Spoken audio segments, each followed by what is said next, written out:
بسم الله الرحمن الرحیم. سوره نساء آیت 101. اعوذ بالله من الشیطان الرجیم. بسم الله الرحمن الرحیم.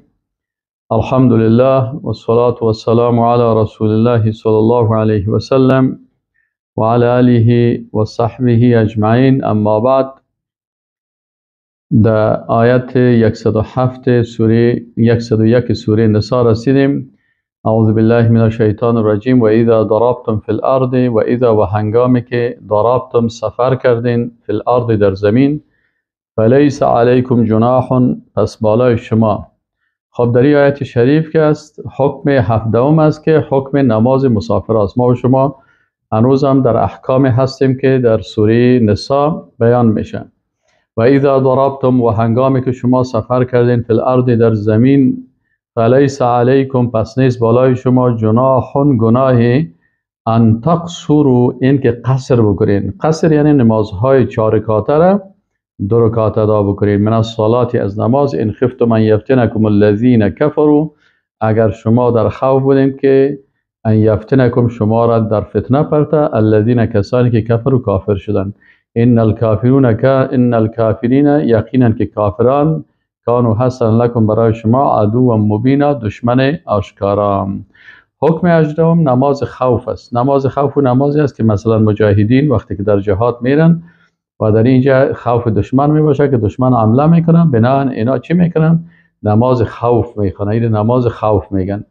و اذا کنت فیهم، و انگامی که تو در بینشان باشی ای رسول الله صلی الله علیه و سلم، فاقمت لهم الصلاة و اذا، و هنگامی که کنت باشی ای رسول الله صلی الله علیه و سلم، فیهم در بینشان، فاقمت لهم الصلاة، باز اقامت کردی برایشان نماز را، فلتقم طائفة منهم معك، یک تا گروپ از مجاهدین، یعنی مجاهدین 2 گروپ تقسیم میشن، یک گروپ از مجاهدین امرای تو می باشن در نماز. ولیأخذوا اسلحتهم، امی کسایی که در نماز هم هستن اینا سلاحهای خود میگیرن. فاذا سجدوا، وقتی که سجده کردن، فلیکونوا من ورائکم، باز اینا چی شون؟ وقتی که سجده از اینا خلاص شد از رکعت اول، باز این مجاهدین در عقب میرن. ولتأت طائفة اخرى، باز بیایه همو گروپ دوم مجاهدین، لم یصلوا، که نماز نخواندن، فلیصلوا معک، اینا باز در رکعت دوم امرای تو یک جای شوند. اینا به شکل یا در جماعت داخل شدن، اونا هم داخل شوند. ولیأخذوا حذرهم و اسلحتهم، باید در عالم اسباب اینا بسیار احتیاط بکنن و سلاحهای خود هم بگیرن. ود الذین کفروا لو تغفلون، یعنی شما میبینید که وقتی یک مسلمان است، یک مجاهد است، در راه الله جهاد میکنه، لکن همین مسلمان چی داره؟ همین مسلمان مشکلش چی هسته؟ همین مسلمان وقتی که جهاد هم میکنه در عالم اسباب احتیاط بکنه، در عالم اسباب احتیاط بکنه و هم صلاح خدا با خود داشته باشه. او تو نگویه که برو ما خدا تسلیم کردیم، نه، این حکم الله هست. یعنی در حذر بودن و احتیاط کردن یکی از احکام شریعت اسلامی است. ولیأخذوا حذرهم و اسلحتهم، هم احتیاط بکنن و هم صلاح خدا پیش خود داشته باشن حتی در وقت نماز. ود الذین کفروا، آرزو میکنن کسانی که کافر هستن، لو تغفلون عن اسلحتکم و امتعتکم، اینا بسیار آرزوی کفار چی است؟ که اینا آرزو میکنن که اگر شما غافل شوین از چی؟ از سلاحایتان و از چی میگن، یکی سلاح هست دیگه، وسایل ضروری جنگی که است، این از مهمات که میگن، یعنی از سلاحایتان و مهماتتان شما چی شوین؟ شما از او غافل شوین. فیمیلون علیکم میلة واحده، یک دفعه این کفار خبیث بیان و بالای شما یک دفعه یک حمله دست جمعی بکنن، شما را نابود بکنن. این قسم آرزو میکنن. ولا جناح علیکم، و میگه گناه نیست بالای شما، این اگر شما ان کان بکم اذن من مطر، اگر شما کدام چی داشته باشین؟ مطر یعنی باران باشه، یعنی کدام پروایی نیست اگر باران باشه، باز تق زیاد کنین دیگه، تو باران باشه یا هر چیز باشه، ان کان من مطر او کنتم مرضى، یا مریض باشین، ان تضعوا اسلحتکم، ای که سلاحایتان بگذارین. یعنی مریض است میتونه مریض سلاح خدا بگذاره، یا باران است مثلا صلاح خدا میگذاره و خذوا حذرکم. باز الله متعال میگه بسیار احتیاط بکنین. در این درس هم پیششتین بسیار محتاط باشین که می تق و صدا و بیرون برآمدن و حرکت کردن.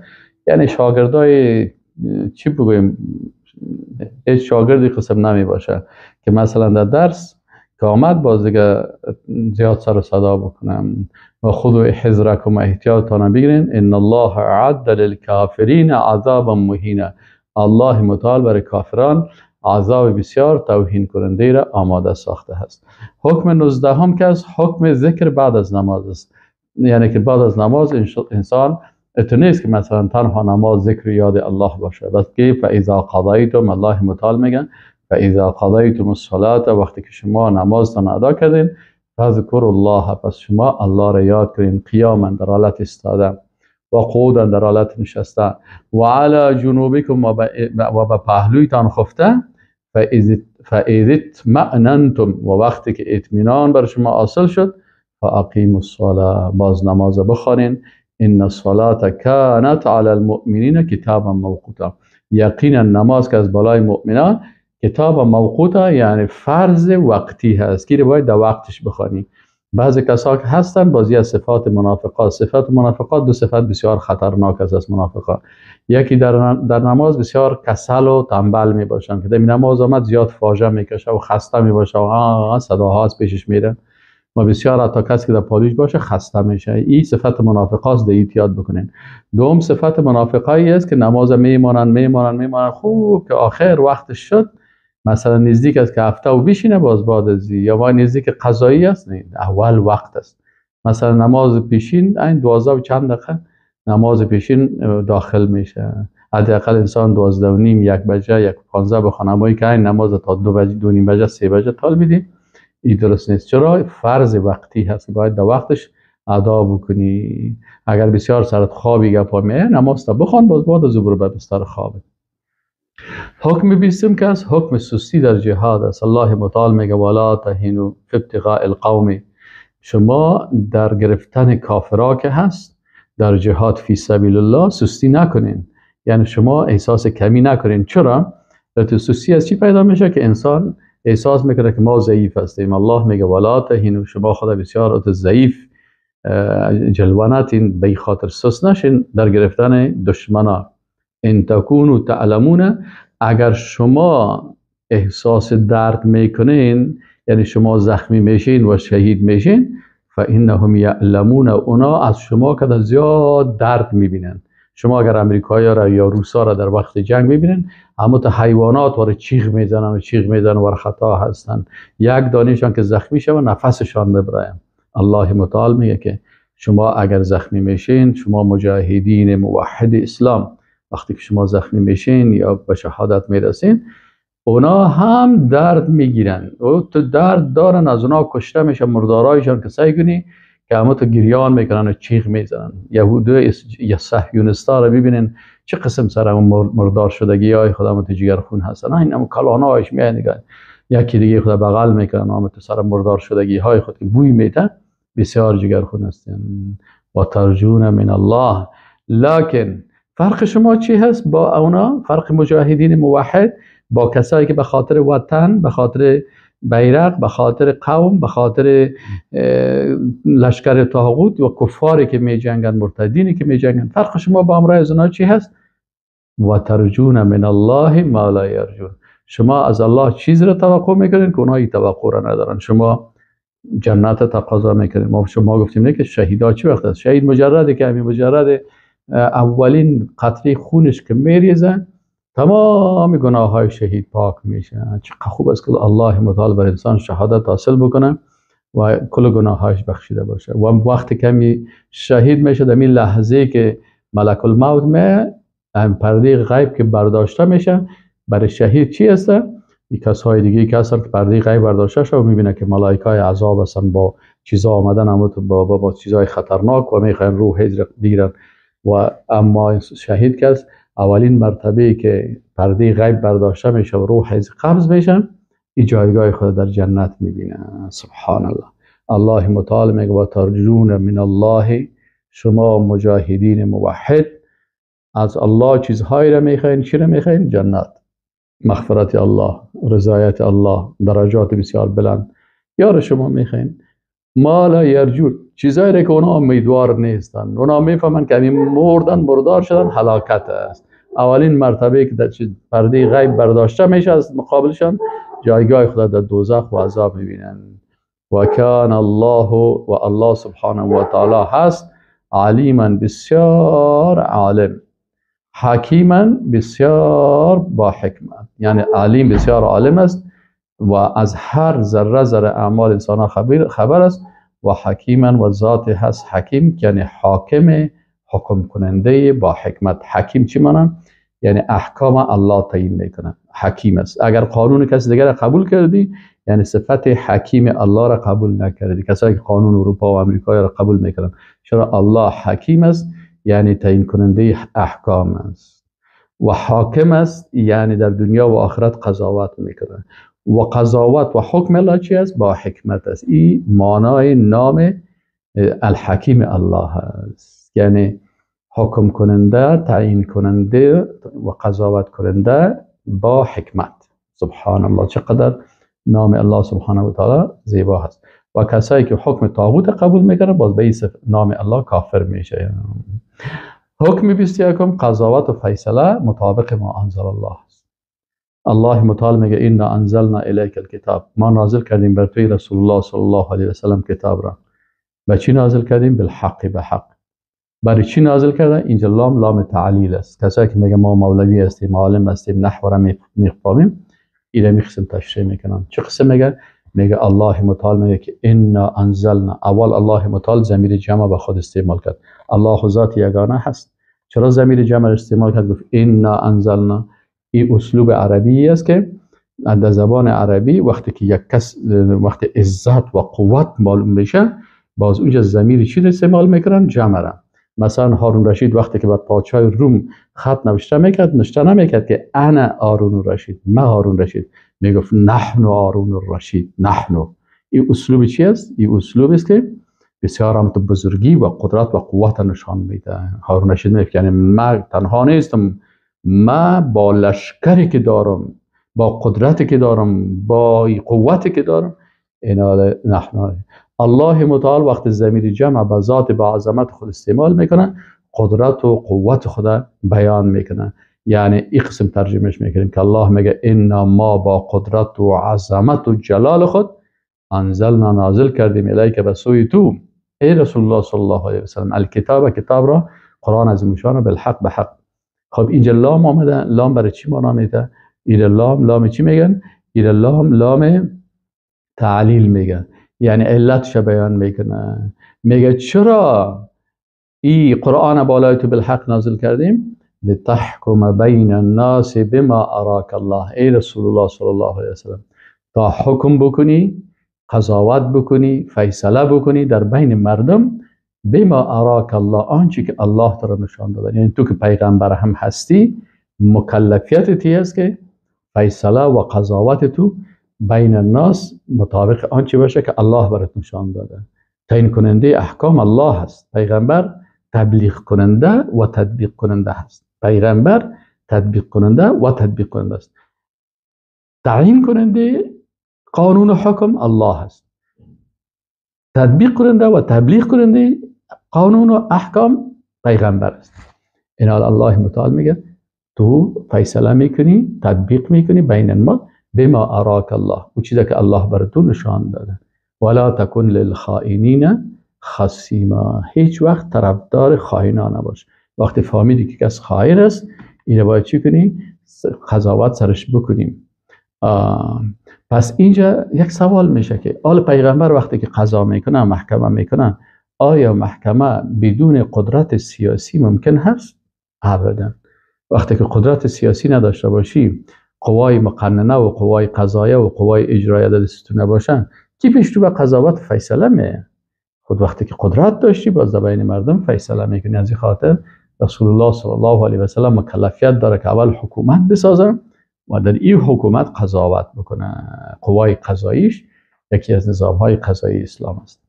در امام ابن کثیر رحمه الله میگه یک شخصی به نام طعمه بود یا طعمه بود یا طعیمه بود، اما یک نام داشت، میگه این زره یکی از انصار سرقت کرد.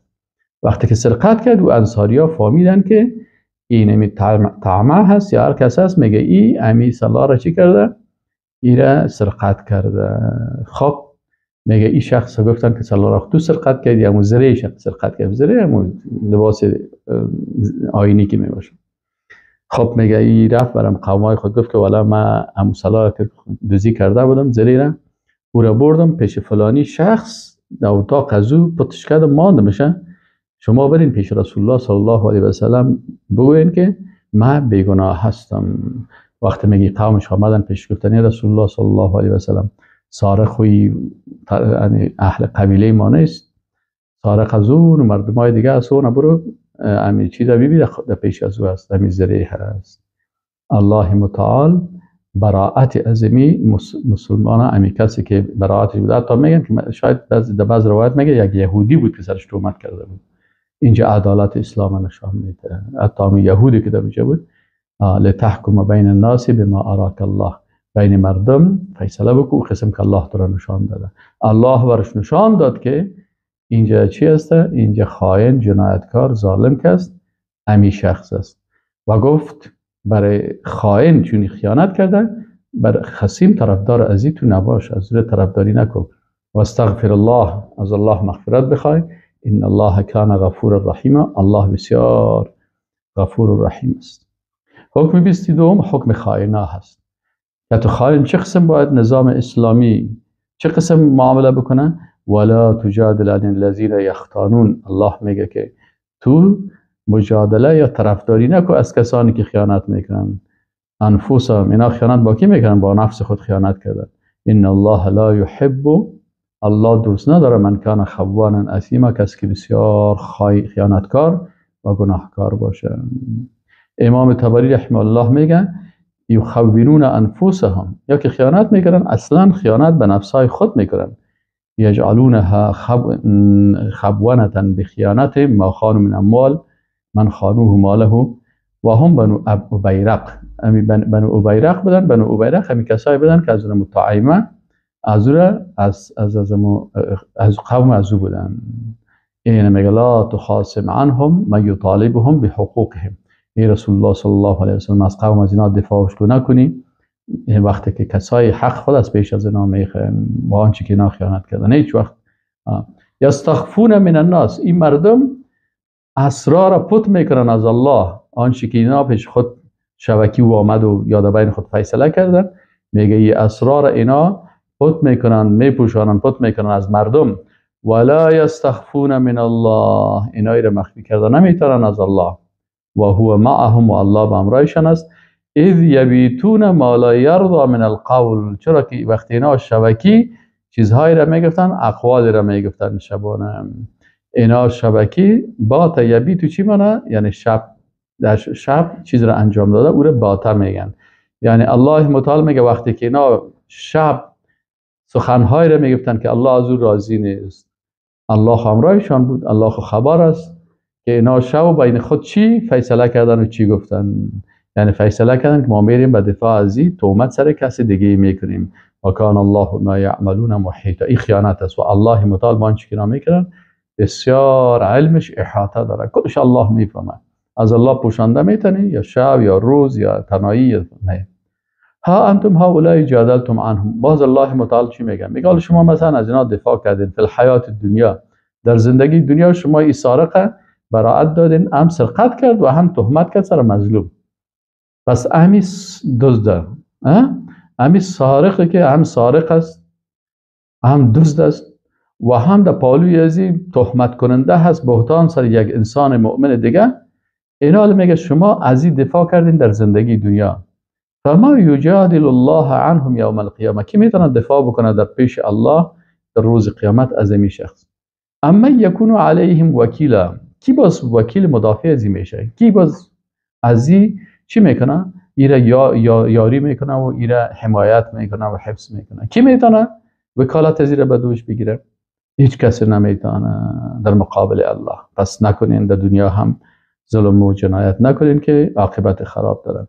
حکم 23 حکم مغفرت از گناهان است یعنی الله متعال میگه و من یعمل سوءا، اگر یک کس اشتباه کرد، گناه کرد، غلطی کرد، او یظلم نفسه، یا بالای نفس خود ظلم کرد یعنی سوءا بدی بر کسی دیگر رساند و ظلم بالای نفس خود کرد، به خاطر که انسان وقتی که گناه میکنه گناهش به خودش تعلق میگیره، دفتر اعمال خودش نوشته میشه. سپس امی کسی که گناه کرده و ظلم بالای خود کرده، ثم یستغفر الله، باز از الله مغفرت بخواه، یجد الله غفور الرحیم، چقدر الله ذات مهربان است. میگه الله را غفور، بسیار بخشش کننده گناه ها به هر کمیت و کیفیتی که باشه، رحیم، بسیار مهربان میافه. پس این میبینه که الله بسیار غفور و رحیم است. حکم 24 نتیجه گناه را میگه و من یکسب اسما، و اگر کسی گناه میکنه فانما یکسبه علی نفسه، پس این امی گناه را بالای خود میکنه. من عمل صالحا فلنفسه و من اساء فعليها، کسی که خوبی میکنه برای خود میکنه و کسی که بدی میکنه برای خود میکنه. و کان الله علیما حکیما، و الله متعال ذات بسیار عالم و باخبر است و حاکم با حکمت است. حکم 25 حکم بهتان و تهمت بیان میکنه. و من یکسب خطیئتا، اگر کسی یک گناه میکنه، خطا میکنه، او اسما یا گناه میکنه، ثم سپس یرمی بهی بریئا، باز به این گناه یک بیچاره، یک کسی که او بیگناه هست او را متهم قرار میده، یا این گناه را خودش میکنه باز تهمت میکنه سر یک کس دیگه، فقد احتمل بهتانا و اسم مبینا، این دو گناه کرده، هم بهتان کرده، این بسیار جزای خطرناک داره، و اسم مبینا و گناه آشکارا هم کرده. حکم 26 حکم اذیت رسول الله صلی الله علیه و سلم. ولولا فضل الله علیک و رحمته، الله متعال میگه که ای رسول الله صلی الله علیه و سلم، اگر فضل الله بالای تو و رحمت الله بر تو نمی بود، لهم طائفه منهم ان یضلوک، همت می نمود یا کوشش میکرد یا سعی تلاش میکرد یک طایفه از اینا ان یضلوک، که تو را گمراه بسازن، و ما یضلون الا انفسهم، اینا خود گمراه کرده نمیتونن مگر نفسای خود را، و ما یضرونک من شیء، و ای بر تو هیچ ضرر رسانده نمیتونن. این منافقین، این اهل کتاب، این دشمنای اسلام، این زبان چربای، این جاسوس ها، این خیانتکارایی که میخواستن برای تو ضرر برسانن و تو را گمراه بسازن، اینا تو را گمراه ساخته نمیتونه. چقدر خوشخبری است برای کسایی که واقعا پیرو رسول الله صلی الله علیه و سلم باشه. میگه اینا به تو ضرر رسانده نمیتونه. و ما یضرونک من شیء، هیچ ضرر به تو رسانده نمیتونه. و انزل الله علیک الکتاب، و بالای تو الله نازل کرده قرآن عظیم شانه، و الحکمت و سنت، و علمک ما لم تکن تعلم، چیزهایی را برای رسول الله صلی الله علیه و سلم تعلیم داده که تو را نمیفهمیدی. و کان فضل الله علیک عظیما، سبحان الله، فضیلت الله بالای تو ای رسول الله صلی الله علیه و سلم بسیار بزرگ است. یا سبحان الله، یا سبحان الله. حکم 27 حکم سرگوشی. سرگوشی چی نمیگن؟ ما و شما در فارسی و در افغانستان پسپسک میگیم، یگانه که کشید باز در گوش از دیگه گفته میره. این بسیار زشت عمل است. لا خیر فی کثیر من نجواهم، در بسیاری از امی سرگوشی کردن های از اینا که تا در گوش یکی دیگه گپ میزنن، در هیچ خیر نیست، الا مگر خیر وقتی است که من امر بالصدقه، یا کسی را به صدقه آسا که بهش میگه بر فلانی فقیر صدقه بده، او معروف یا در کار خیر، یا در اصلاح بین الناس. و من یفعل ذلک ابتغاء مرضات الله، اگر این کسی این کار به هدف رضایت الله بکنه، فسوف نؤتیه اجرا عظیما، الله متعال میگه ما برازی اجر بسیار بزرگ میدیم. حکم 28 چی است؟ حکم مخالفت با رسول الله صلی الله علیه و سلم است. حکم مخالفت با رسول الله صلی الله علیه و سلم است. یعنی اگر کسی با رسول الله صلی الله علیه و سلم مخالفت و دشمنی میکنه، چی میشه نتیجهش؟ الله متعال میگه و من یشاقق الرسول، و من یشاقق چی معنی؟ یعنی شقاوت، عداوت، دشمنی. کسی عداوت و دشمنی کرد با امرای رسول الله صلی الله علیه و سلم من بعد ما تبین له الهدى، بعد از اینکه براش هدایت معلوم شد، و یتبع غیر سبیل المؤمنین، و باز متابعت میکنن به غیر از راه مؤمنان. چی میکنن؟ با پیغمبر عداوت میکنن، باز راه دموکرات ها را میگیرن